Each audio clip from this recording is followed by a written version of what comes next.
Penvision TV presents. শোনেন শোনেন জগৎবাসী শোনেন দেয়া মন, একটি শিশুর জীবন কথা করিব বর্ণন। একটি শিশু তো নয় পূর্ণিমারি আলো, মা আমিনার কোলে এসে জগৎকে রাঙালো।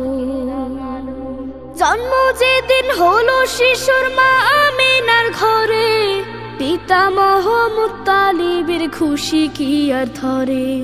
বক্ষে চেপে নাতির শরীর শেষে রাঙা প্রাতে, উচ্ছ্বসিত দাদা আসেন কাবার আঙিনাতে।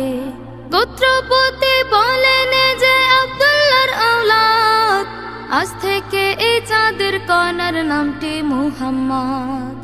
মুহাম্মাদের আগমনে চাচারা খুব খুশি, কুরবানি